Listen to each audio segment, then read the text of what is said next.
oyo mwana yakava ebungereza yakubye muganda nge Royal Agency. He was the biggest performer of the night. Eya Purple Party era wotunula bwoti ogenda okumulaba nga ogambira ddala kula maani omulimu mugukoze bagita byonkola. David Lutalo mubadde mugambanga nti simanye talina luyimba byonkolo muliro oyo gundi wa foli wololo tezi wange nkwatako era yaledi aya yaledi yenyini ayimba oluzungu lwenjagala oyo tachi kastoji uliro umanya yaledi yetebula aya David Lutalo naye yali atandise okuyimba kisoboka naye nosalawo kimu kyokka tusobola kubeera kabaka wa mirundi ebiri amanyi go gasinga galabawa amanyi ga yaledi is in production then neri ewaabwe ebusoga tubadde tuluddewo okufuna abayimbi abeewaabwe manyi busoga eyo truth be told mu ggwanga Uganda ye region esinga okuvaamu talented artist okuva ku foda Sylvia Chansuti okunsunasuna Sylvia Chansuti yayimba ne Bebe Kulu then tuntu Obangayina ye wava Mega Dimeton Kruno ye wava Radio Omugenzi ye wava Maru we wava ono mwana ya aduduma Johnny Black aliwa kusasira wa matankane matankane kusasira matankane ache ngamba abama Ugamba Luwero abala wano wakiso abala Mbalala so webityo nenga ebusoge betaaga okuwamu respect mu ngeri ey'enjawulo era producer yaledi ndoza naye weeyo but David Lutalo byonkola is another blockbuster tune enyimba ziringa bbiri ezifulumye weekend oluyimba lwa Spice Diana balutati bwerere the video sentence yataddemu oh my god nalabye ezimu ku scenes ene mabega waliyo mama nabagereka ene waliyo principal video engeri oyo ziga pics yagitaddemu akasente olaba nga wegugwera wano Spice Diana ye artist ye female artist of the year era yalina oluyimba lw'omwana anti era banonyeyo ka scene akali awo ke bateekayo wenda ke batambuzaako aweda ke batambuza nga bateeka wali eri principal wano mama ali wano ke batambuza n'ekikulu kya byonna oluyimba lwo video yabadde nnungi nnyo in fact yalina ne song of the year Sirire Jula omweka wegugwera abantu batandise okwegayirira gundi ni Henry addemu amwandiikireyo oluyimba olulala naye wunyisa okuba Spice ku nnyimba ze yabadde yayimba Sirire Jula ye yasingidde ddala okubeera ng'akyusa obulamu bw'omuntu ogamba nti yawe kiri yakyusiriza ddala obulamu ayinza kwogera bw'atyo naye gwe tomanyi oluyimba lwasamba akaggi onsanuula kati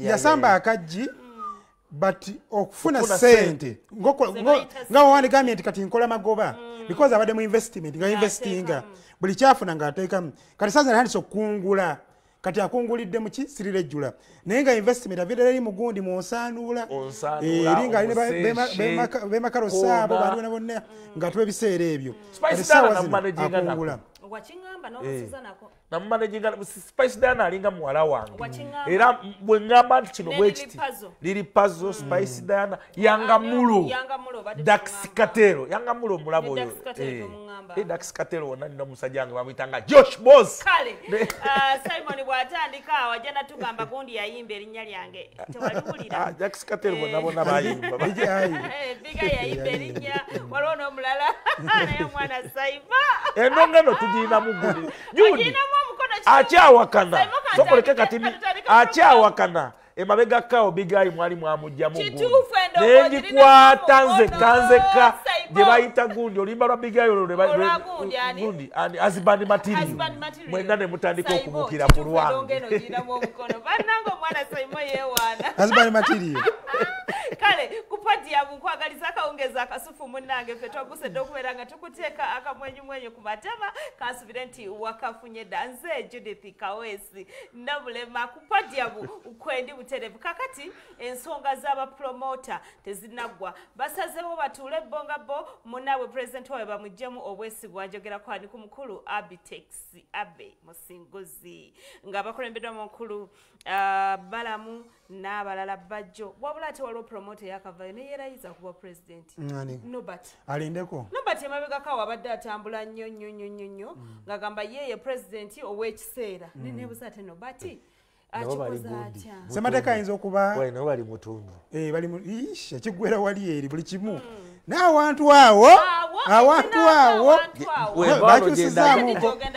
ayo esijja gende naje nina okulumba walala sinda kulumba obuzibu bwawo bulaba obuzibu bwawo tewakutuka muteesa temukkaanye awabera kusika mugwawo kale mala okweyulizayulizaawo nga bagenda bakimedde neeri awaba wakweyulizayulizaawo kubanga olunaku lw'enkya kasooke bayimi nga sinagenda kupromota olunaku lw'enkya oluvannyuma lw'okweyuza nga bamaze ebbanga beeyuzayuza bali emutundu awo beeyulizayulizaawo mu mbeera yonna yonna negye babadde yonna yonna kati ate director operation wealth creation omukyala Silvia owori ayise olukiiko olunaku lw'enkya bonna ababadde bakwatagana batakwatagana kiisa oli muyimbi mu bibiina ebyenjawulo kati bagenda tekutuula fayina basalewo nti banneeka kati tugenze ne kino kati alijjukira eno gye bagenda oteeseza wala kamwokya si mutunde ku luno kyobola amadde kugamba kirabika emutundwe wabeera wakweyulizayuliza ensonga ne zigukira awalala kasita owulira Silvia Owori operation wealth creation ng'omanya directive gyevudde kandi kakati ani senkagale waayo kati let me give you an example lekankubulire by the way insight yesookera ddala wiiki eri eyaggwa Kenzo ne Shiba baali Karamoja. In fact emotoka ya Kenzo aba ku petrol station emu ne bagiteekamu diesel mu kifo kyeyo olunaku olw'Essande oba Saturday Kenzo ya meeting omukulembeze w'eggwanga Musuuza ya meeting ngaifanya tebifulumye byonna ebya Kenzo bijja kufuluma later ulira eri ekkalamoja yinza obutafuluma newano tebiyinza butafuluma ate ekyokubiri ekituufu kiri ati ulira ekyokubiri kikino kastoveri oba tosobola kudda eno ati ulira eno directive abagambye abamaze n'okugamba oli abo bakola ki bahandolinge nga kiwedde kakati awo wenyininyini Kenzo walina okukkiriza byali aga asimanyi politics ndowooza olaba gye biggwera ng'era balina okubalungamya bannabyabufuzi matini tosobola butakolagana na gundi be bali abalina ebyowaabira nti bano be babba ebyaffe kiki yali ategeeza ensi politics oli owokugamba nti ffe tuli bagundi yagamba bapolitician yave mu nsonga zaffe neerabira nti eggwanga lino liddukanyizibwa ku byabufuzi obulamu bwaffe obwa bulijjo bwonna bwonna butambulira ku byabufuzi kati olunaku lw'enkya abayimbi balina olukiiko lwabwe tujja kumanya kyona bakivuddeyo oba n'abalemeddwa nekyensuubira olunaku lw'enkya balina okukkiriziganya kubanga kyemmanyi olunaku lw'enkya kye bagenda eyo wali omukono ogw'ekyuma bwe byakukkiriza yagala oba tayagala genda tumugende nekino okitegeera twamaze okusayininga anti basooka ne bawagundi awo ne babawulizaamu yafuna certificate ne bagamba Dr. Tinti eyo abayimbi gye bava ne bapromota gye bagenze mutundu gye basoose kati emutundwe etundutundu ya promota lisinga obunene ligambye nti ezimu ku nsonga ezizogeddwako naku olwaleero kulaba nti Abtex bamugyamu Obwesige nti yava ku mateeka oba ku nnono oba ku guidelines bateekawo nti oli wateekanga ano talina mweyengero oli wakola biki balaba president tabalungamya bulungi kino kiteeso bakireese nekisembebwa abapromota abasinga obungi so nabo balinze obalinze ndoza ku lwokusatu bajja kuddamu batuule finally n'ensonga buno buba busongasonga buno ensonga enkulu kasola nga bakuŋŋaanyeeyo abamutaka ono gwe babaagala tebakulimba zino yasi ziba zakuyisawo kumala biseera kwogeraayogeramuuko naye nga kyemmanyi omutaka ono wanajja Abtex ayinza osigalawo kale katusooke tufune balamu ne banne okwetereeza okulaba kyekiganye federation okufuna certificate then n'ekirala okutereeza ebirumira mu kibiina bwebaba nga bwebiri obusibufu bw'empisa obutagoberera amateeka aga Sseruganda obutateeka bigendererwa by'ekibiina ku mwanjo ne tukulembeza selfish interest ezaffe ng'abantu tuli mu ku reviewinga enkola yaffe eya federation yaffe kubanga tulina interim committee eyalondebwa kakati waliwo memorandum yaffe badde tulaninga nga eri mu ku expire nga tulina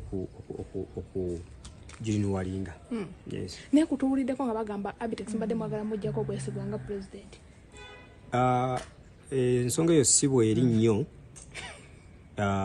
Tulina ebintu bingi ebadde ku agenda. So nga ate alina ensonga ze z'okunnyonnyola mu kakiiko. So bwekityo bwe kiri. Mukomye kuki ku nsonga ya Abtex ey'omujjako?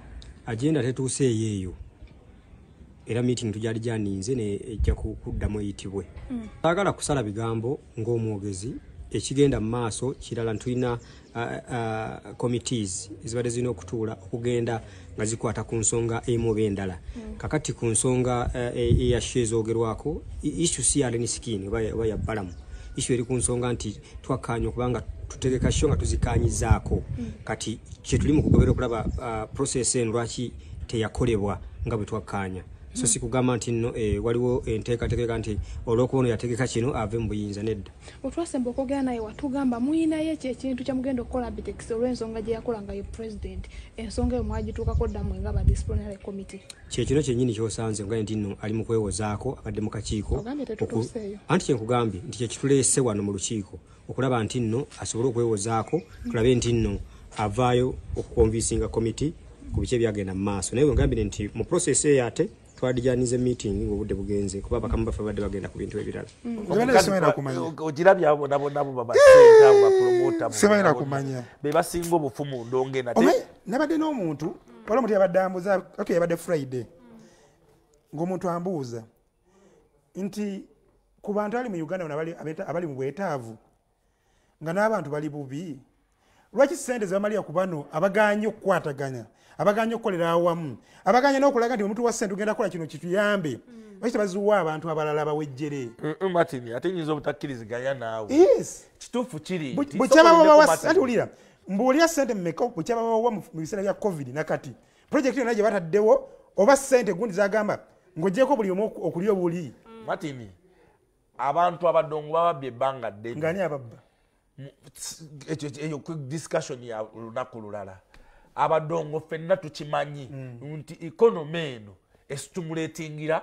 estimulatingibwa badongo era ng'oggyeko gundi endongo eyinza okuba muno mu gundi yaffe nga okugaba omulimu eringa gundi yakubiri sekita yakubiri kati okwagala ogitereza n'akasente ke bagiteekamu kati ni nnyo ne problemu eriwo laavu y'okugitereza yeeyo. Saimoto nfunye bulungi bukya bavaayo kuyamba bayimbi oba promota tulaba faces ezimu zezifuna bano abasigadde bapromota abalala abayimbi abalala abali ebbali oba olaba faces ezimu kase bagamba nti waliwo zino faces ezimu bali abalala abayimbi abalala bapromota abalala bo balifunako ddi. Njagala tuwuliziganye bali mu kwagala kutereeza gundi ffenna tukimanyi nti Roma tebagizimba mu lunaku lumu sokoleke Roma tebagizimba mu lunaku. Okay bano bafuna ezasooka bano bafuna ku zasooka. Martin sokoleke nkubuulire okimanyi nti olw'okuba bano tubalaba betulowoozesa abantu nti bababba nnyo okimanyi nti ministry ya gundi okutransportinga empapula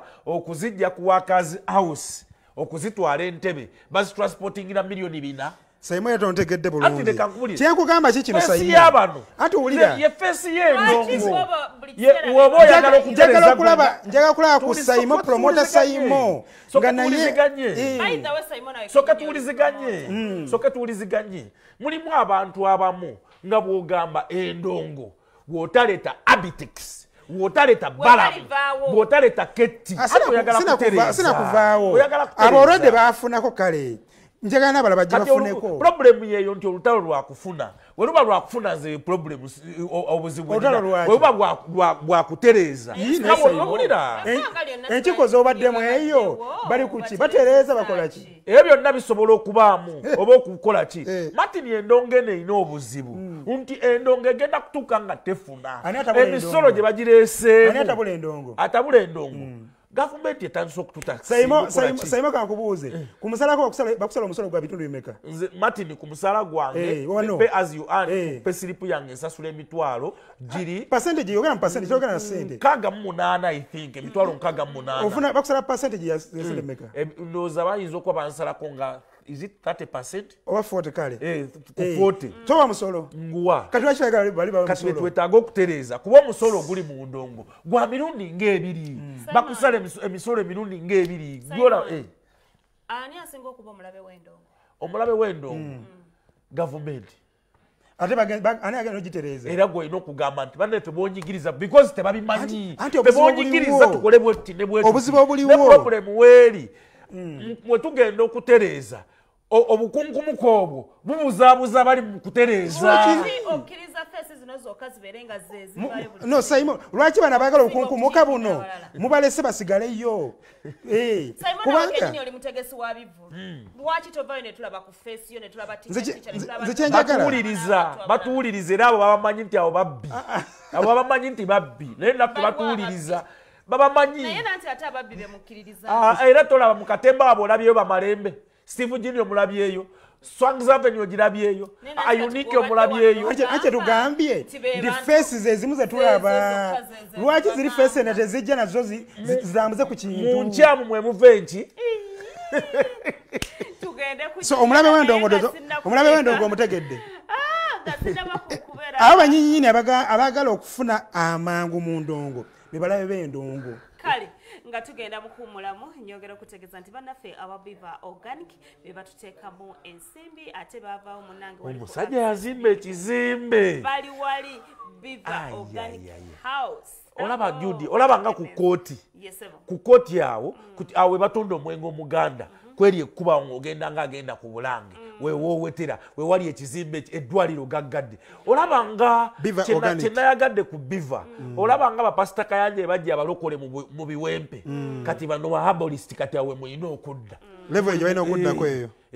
Kale ugendawo Dr. Richard Sanjabe empereza zaabwe tezakyuseemu era bajja kubanga bakujenjaba. Katugendako mukuumulamu Podium ekutte omuliro naye tukomawo. Eno ye program.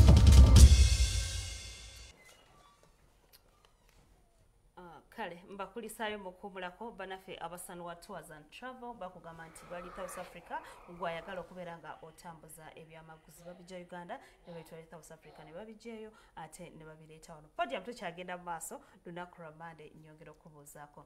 Kakati waliwo omukolo gagadde ogwatambudde weekend yonna twalabye kye bayita ssente amaka Wisdom Kayina kati akyalojja tagalabangako. Ne Wisdom Kaya agwawo. Wisdom Kaya wakakande. Manya wagundi ewa Bujinga agendayo. Wisdom Kaya yagenze mu biti ebiwerako ekisooka. Jjukira wabadde bayise n'abamawulire. So yagenze nga mulayini ey'abamawulire. Yagenze jukira oba yagenze ngambe ga pastor Bujinga jukira bayina ekibiina kyabwe kire kya gundi ekyaba gospel artist tali team eri tali team ataliyo gospel artist jukira yomu kubali bakikanya negunera neke era ine tuntundi dene erimukiririzaamu so yabadde mu biti bingi era wedda akola ziraivuze so yabadde yongera blogger nebiraba byonna byonna nengo omukolo gwatambudde bulungi. Omukolo gwabadde gwa mutabani wa Pastor Kayanja ng'aleese mwana munne ewaka mu Butongo. Naye ekyo kirekawo endiga enzirugavu mu kyaki. Endiga enzirugavu kyakigalo. Omusumba alina kyatanyizaako awo. Omuyi babadde abagamba nti guno omukolo gwandibadde nga ono yagenda eri. Omusumba n'agamba nti ebintu ebintu byakyuka. Ojja famire nejja n'ekyalo eno. Namwe nemusuka nemugenda ko nemukyala eri ate nekirala bano abazungu ebintu byabwe babigonza si byakuddawo byakuwanvya nnyo nga byabaddugavu omuzungu mu dakiika sana asobola okusala naga nti Judy n'omugole so bino bintu bya kizungu nnyo byebabaddemu era abamu ku bayimbi abasitusa abasasiza omugagga Kirumira ne mama gundi mama ono wakazigo ye Suzani beeyagala omugagga Kirumira amubuuzaako bosi waffe yewugudde nnyo bannaye amuteekeko mmwe prominence osanga naye anaatuwa mu vision yeyo so keeki yeeyo nga aba omugole omukyala yasala esezaalo muwafu muzungu so omugole gwatambudde bulungi nnyo Taata ne maama babaddewo ku lw'omwana waabwe. Judy ze bayita ssente omanyi bwe mukola obukolokolo Nga buli muntu yageze ku mukolo ogwo baapa yavuddeyo atenda. Ze bayita ssente. Nga gwasi ate okutenda ebyenjawulo. Kino kirekawo. Endiga zo baziise. Ezabaddeyo tolaba. Kino kirekawo abajjezebbeero. Abajjezebbeero balina okwenoonya. Abajjezebbeero bajja kwenoonya. Bano bafumbiza abajjezebbeero bali eyo. Okitegeera? Kale kawatuwe. Nerinda samoni y'omukulu oyo nze nkugambye omukolo nagulabye naye alina okubaamu nekyakuba kati obwanga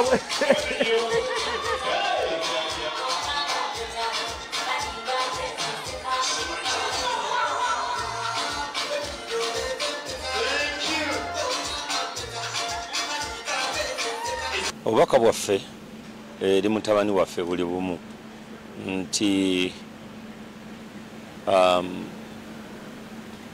Katonda mutuwanga ekirabo ate naffe ne tumukuzanga ekirabo ebisigadde ngo okusalawo muntu kigwana abeera naye mbulamu bwe ekyo aba alina okisalawo so obubaka buli bumu noonya omuntu oyo gw'omanyidde ddala nti gw'ogenda okubeera naye obulamu bwe bwonna mutandike obulamu bwammwe muzimbe mugende mu maaso mukama jabbawo omukisa okukyala kiryanga kubuuza okubuuza tekuliiko asooka n'okukyala bwe kutyo kati bo bazze ne bakyala balabe omulenzi ono atwala muwala waffe avaawa kati bwe basazeewo okujja okukyala definitely nga tulina okuyita mikwano gyaffe nti owange omutabani wammwe agenda kuwasa omukyala mu ggwanga bwe riti era abantu abo bajja kati yemu ku nsonga eyo mutabani wange abantu bawasizaamu be bantu abakola decision nga bw'obawulidde mu ssaawa 8 aba amaze okusalawo ng'akkiriza oba ng'agaanye mu ssaawa emu ng'ayogera naawe aba amaze okutegeera oba byeyogera byanjwanjwa oba si bituufu wano ewaffe tukyala ne twogereza okusobola oliwalikkiriza naye bali okusalawo decision yaabwe bwetyo era okukkiriza nti mulaffe mutwala ogenda omuwase kale ki eyaffe tekola eri kakati abantu bano okumanya nti omuntu azzeene ewaffe bwazze this is who we are this is who we are kalabe naye ekifaananyi nti mu lujja mulimu abawala bangi mulimu abalenzi bangi mulimu bajjajja bangi mulimu bamaama bangi mulimu abantu bangi nalaba Juliana ndowooza nga akyasoma simanyiwa actually ngenda kujjukiza nakolako ku Sabrinas nga nze ndi hostel mulaba kati Juliana nze muyita sweet 16 kwegamo ngera kubanga ndi wano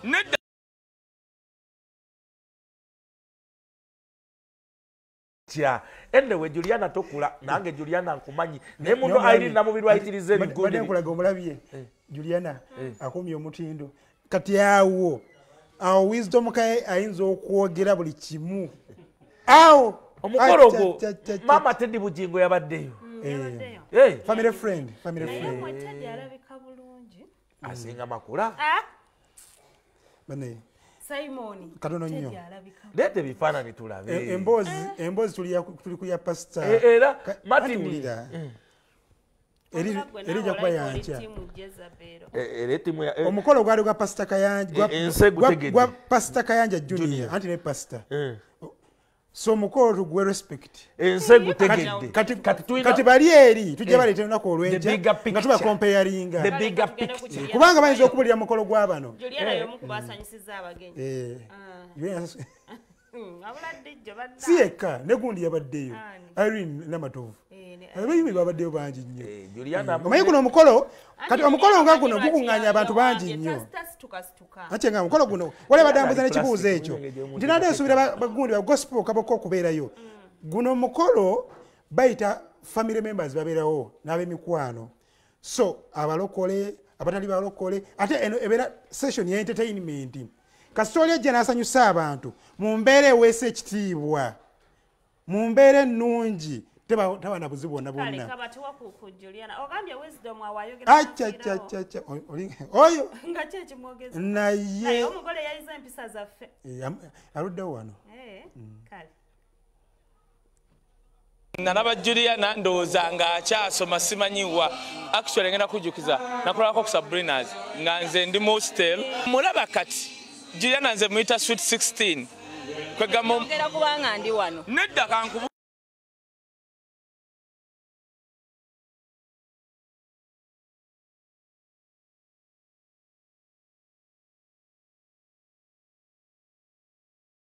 nalaba Juliana ndowooza nga akyasoma simanyiwa actually ngenda kujjukiza nakolako ku Sabrinas nga nze ndi mostel mulaba kati Juliana nze muyita sweet 16 kwegera kubanga ndi wano nedda kankubuli kati bano ona mmanyi so much when crying put the time the performance ebadde so energetic namwe mwebale nnyo okutuwagira kutubeerera okutwagala tusiima nnyo kubanga emyaka gibadde mingi tutegera naye nga tukyakola omulimu gwegu muli nga mutwagala kali akasu 16 no olaba kati generation eno ey'abayimbi abato ate bo tebali nnyo ku mavoko okimanyi bali nnyo ku vibe ki alabika ati amafiga biki beat eyakabi so buli generation erina ekigikolera kati fe wetwajjira olina okuba nga oyimba ssebo si byakwekwasa so byanjawulo nze ndooza we let them be postinga bintu bwe bityo naawe nze saa kutandika kweyogerako nawadde gundi ssente bweziti nedda mukwano eyo Twitter account waliwo yagitandika osimumanyi but it's a fake one eyange eri verified kati nawaayo amabugo nesigenda kujjanga teeke mu okogerere ezo si zembeera zange ate ekirala nze mbeerayo ku nnyimbe mpagira bakwano bange nga bwe nina obbawagira nesibiteeka mu lujjudde oba okitegeera buli omu abeera n'embeera ze and people shouldn't take it out on you ne bakuvuma olw'okuba go ebintu byo bikola bulala it's okay obutakola bintu mu kamera kiri okay oba tomenye etteeka ne bwe mba ngenza okulaba omulwadde sigenda kwekubisa kifaananyi na mulwadde oyo sijja kikola so people need to be okay with allowing people okubeera themselves okutabeera ng'olina okujja okwewozaako buli ssaawa mulabiridde bulungi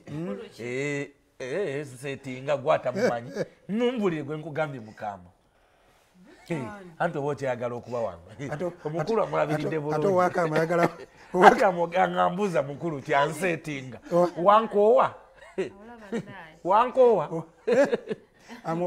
omukulu akulabidde bulungi Juliana oyagala ofuna omukulu ng'owa Juliana nalonga omusana okuva Tanzania abimala Juliana genda maaso abimala kwetega aliegayaza abimala nalonga omusana kale kakati Sipapa bambi omwana ono ensonga ze neeraziddwayo mu kooti olunaku olwaleero abadde makindi naye era omulamuzi talabiseeko taliyo naye yenna ali mu Sipapa kyeyakola Sipapa musonyiwa gyali amacyatige kuba Sipapa ndabanga naye gundi sinaba waliwo abantu mikwano gya Sipapa omanyi oba n'emikwano mu levo ez'enjawulo oba abantu bayinza okuyamba mu bintu ebyenjawulo oyinza okuba n'emikwano gyo nti kakati ono wa bizinesi nti ono enfuna obuzibu wanaatuukawo sinaba aba bulungi nnyo abo abalina okumuyamba mu nsonga eno gy'alimu simanyi oba bakikolako naye nga jasikitambula kasuubo sikitegera bulungi obuzibu bwa kooti bane oyinza okwebwa mu kooti n'owulira nga ekutamye n'okukutama leero n'ojja tabaddewo leero waali ate babyongeza ate bagenze kuziika gundi n'ogamba nti bampite mulundi gumu nga bagenda kisala nti banaye leero ogulina oba togulina omusango ogenda wejjako ewaya n'ofuukako puliyamu sebo omulamuzi njagala bwe tumpampawo sente mpite abagagga bange bajje bampuliriza yagamba omulamuzi nti oyo agenda kunsoya ebibuuzo bingi njagala kunywa ku mazzi ndyoke muddemu nasooka ne bamuwa ebicupa by'amazzi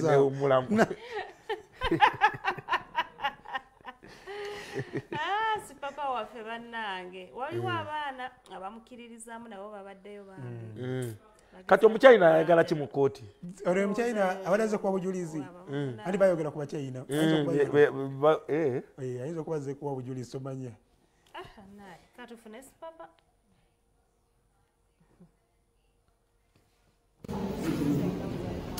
yetewawera olunaku lwayo tuze wano ku misango oba ku kooti eya chief magistrate court ey'emakindye okulaba nga tugenda mu maaso n'omusango ogwa client waffe Sipapa. Ekyennaku ekibaddewo gati mu kugenda maaso n'omusango omuwolereza wa gavumenti abaddeewo oba taliiwo kulw'ensonga babadde batutegeeza makya ga leero nti agenda oba yali agenda mu training okumala wiiki namba. Olwo omulamuzi n'atuwa olunaku olulala nga 24 guno omwezi tukomewo okulanga omusango gugenda maaso n'okuwulirizibwa. Kooti yennyini esabye oba ebuuzizza oba mulimu complainant erina musango oba leero azze amazima tewali azze. Naye ekisinga obukulu kiri nti nga 24 era ffe tugenda kujja tugende mu maaso. Olwo olunaku tusuubira okuba nga tumaliriza oyo mu Japan okumubuuza ebibuuzo weewaawo tusuubirayo ne witness omulala. Yasaba omusango kooti egugobe. Kozi guno omulundi tuli mu gwakusatu okuva we twakoma okuwuliriza oyo witness yasooka. Ekitulese obudde buno tusaba gavumenti etuyambe ku mbeera eno eriwo. Mbeera ki eriwo gyonna? Mbeera eno eriwo ya mukama waffe oli Sipapa. Etutaase omusajja bamusiba obujulizi buzze naye tetulaba kigenda mu maaso. Bamuleeta mu kooti tebasalawo kijjako obujulizi bwajja buli kimu naye tetulaba kigenda mu maaso. Oba ekitegere kintu ekyo. Katusaba gavumenti etuyambe. Sipapa musajja waffe muganda wange. Sipapa njagala kwebaza musajja wange lwedi bamulabyeyo mu kooti lwedi bantoni omulabye nga wali ku pembeni nnyo lulina agezaako okugenda egundi eyo okumulaba nga ate tebakkiriza bantu kulaba Sipapa emizira. Ngamba story ki? Sipapa muganda wange oli musala zaffe. Tumusabire musajja waffe Sipapa wa Sipapa Entertainment. Sipapa Entertainment. Mbadde empisa ayisaamuko wano njagala okusobola okwebaza abantu bonna batulabira ku nkujja ffe gya social media. Maanyi geeyongera buli lukya. Podium yafuuka international. Ensi yonna n'essaazi nebeera kasalabekya ng'abantu bonna balindidde okulaba ekigenda mu maaso era ndoza tubatambuza bulungi olunaku olwaleero. Musajja Mukabya Junior ali wano akutumidde. Mukabya Junior agamba gyali. Yaddeyo bwakyali. Gyali yakubye rage eggula ewanjako. Kozi emboozi yanjako eyo banne tugenda kuba tulibayita olunaku olw'enkya. Abadde wano olunaku olwaleero. South Africa nga tunavaayo tulina abantu bangi nnyo abatwagala. Jamiru Miti mukwano gwaffe oyo. Miti omusajja wange Miti kawawa ali atya namusitulira ensawo Mr. Masappe omaye obbi wange tamukuba nnyo Mr. Masappe ayina okukola Mr. Masappe oyo yali amuyimirizaawo okwegola bono naye ssebo yeebuzaabuza kati nkugambye musajja wange Miti musajja wange Tone Tiara Investments Master Juko Doni Bahati Bahati lweganga asirise jali kuli abeerako nno ng'atulaba twali okulina atugamba nti owaaye Sayimu nga simulaba ne mugaa Sayimu yali agenze kutereeza nsonga sayizeeyo ebyo byonyomanyoma abagagga mumanyi musajja wange mumanyi yakwatira miti egundi wano Facebook page yaffe wano tusuminga live era ndaba abantu bangi kwebali kuliko Katende Godfrey agambye Sipapa abadde atumira ku Sipapa n'okumusaasira. Then wanda Isaac San agambye Sayimo Semwanga takyamulaba yali quite yasinzidde otulaba. So abantu bangi nnyo mbalaba wano bangi nnyo batuwagala naye nga naffe tubategeeza kimu nti nno emboozi ennyuvu zonna zonna zikwatagana n'abasereebo wano ku Podium wano okubeera ensi yonna ebeera ku eri mu Amerika bangi batulaba mukwano gwo Beka mulimira Beka musajja wange nnyo gyali eyo CEO na Jemba Foundation angambe naye kwali nnyo negundi musajja wange Ragabeni yomunayo laba abantu bagende bweru ne baterabira abantu babwe Ragabeni yalekawo kuluye gye bayita Main Road Entertainment era Ragabeni ogulaba yagulira gundi Sugar Rays emotoka gwe bayimbanga naye ndoza inayo concert Ragabeni era ina kyaliwe gwe bayita Madi kyaliwe kyaliwa Ragabeni ne Flex wama mbawulira okudduka eja NSSF zinazuukuse giwedde kyokka nga nafuna kiti ewa Stella ebyaddala okudduka naye nga twakulisa bona abasobola ogenda okudduka kubanga kikulu bayina ne King Michael era King Michael ekikulu kituusewa King Michael atyakaaba lwaki kibamuyikiriza oli myaka 2 goli myaka 10 lwaki totya kuyikiriza bajjajjaawo King Michael ufu kunyenyola ku nsonga eyo abamu bagamba toyina kuyimba ng'oli musiraamu abagamba tekirina buzibu yavuddemu busiraamu mbadde ngiragamba nti yasira mukadde yavuddeyo ate yazzeeyo kati mugundi wawano ate obuzi wadde ayina wadde bumu walajibia ebintu ebyo abadde omanyi okubivaako kizibu nabyo ate nga segawa yasiba omutima segawa yasiba omutima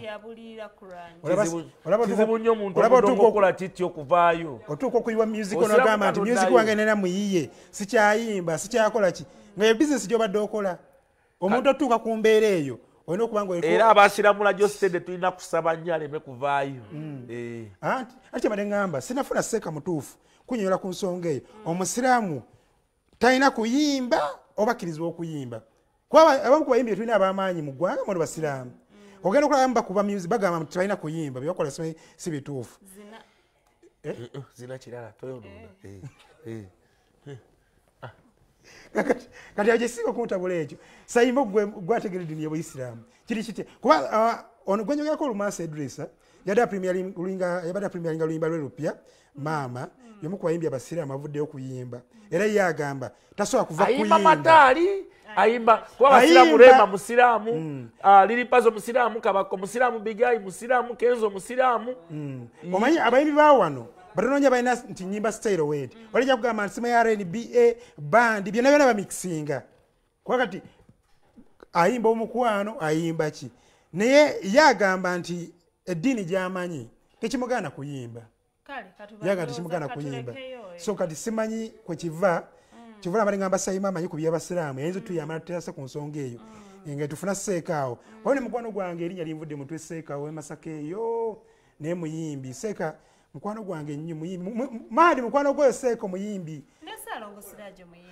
nesalongo seeka esalongo naye muyimbi anti oli seeka kyekimufula ate ow'enjawulo ekimufula ow'enjawulo nti seeka ate muyimbi kati seeka watuuka okuba omuyimbi abantu b'emukono baatulaze obwagazi muganda wange kakati tugenda kulangirira ekiddako mukono baatulaze obwagazi nawe musajja muzanganda akyayimba naye ayimba naye nyimba zaani amukwasaganya oba akaluba nnyo nnyo tuvula tezituuka ku bantu era ye mugambe mu kuyimba waba akaluba jazzeeyimbira nga yeka asinga kuyimba ng'agenda fumbiza baana ku mikolo gy'abaana baye nga bafumbirwa ateeka okuyimba emu ku bayimbi ababeerako ate wakanye mugagga aleeta abayimbi ne kenyini n'ayimba nesimanyi baku bajeti abeerako ate nagundi yetabitandise ne samona yali abitandise anti yatandika okuyimba ng'emikolo gy'abaana gyayimba emikolo gy'abaana be ng'ayimba ali kigaana tekigaana olumansi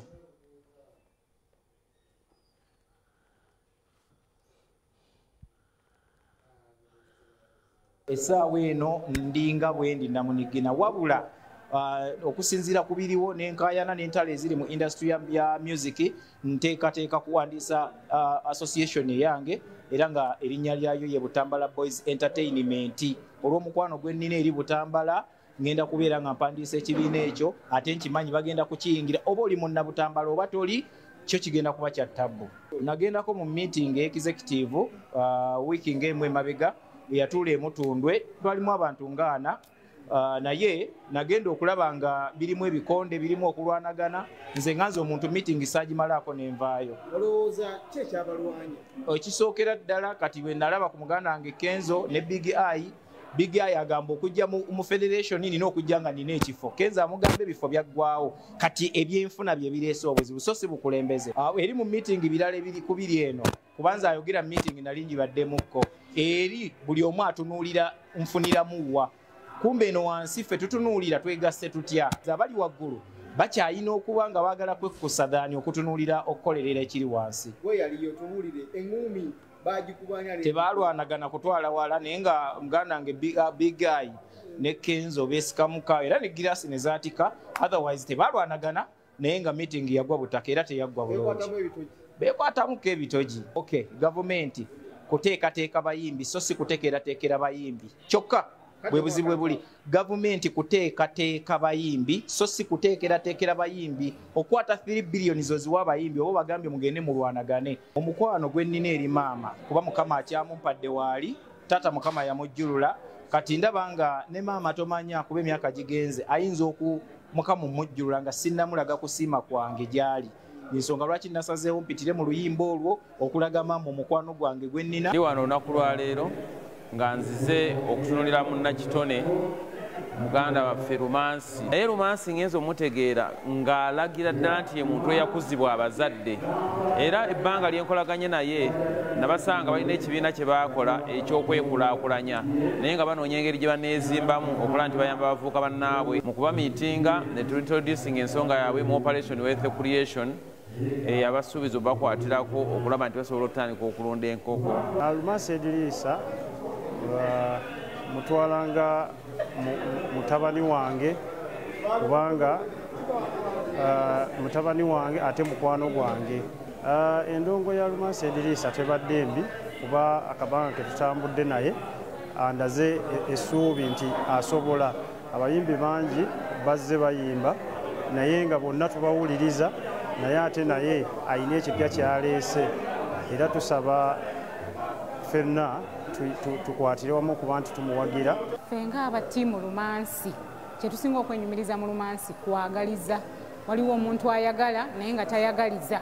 Kati Rumansi ye muntu ayagala ate ng'ayagaliza, agattako ku banne, takuleka nga bwakusanze. So omuntu bw'atyo bw'olaba ng'alina w'ayagala okugenda mu maaso oba olina naawe okuteekawo omubiri onaawe okumuteekako akatafaali newe kaba katono katya agende mu maaso mu ekyo kyayaayaanira. Ndi muyimbi munne kubanga ffe twamusooka mu sisitimu kati naye n'agijjamu agizzeemu luvannyuma abadde atambuzanga ffe kakati sawa za kati naye yagiyingidde mu sisitimu olwo ate ntufuuka ab'omukwano ogw'ekimmemmette omungi ennyo ogwa Rumansi. Ensonga lwaki ndi wano olunaku olwaleero mu pafomingireko okwo mu video premiering ye.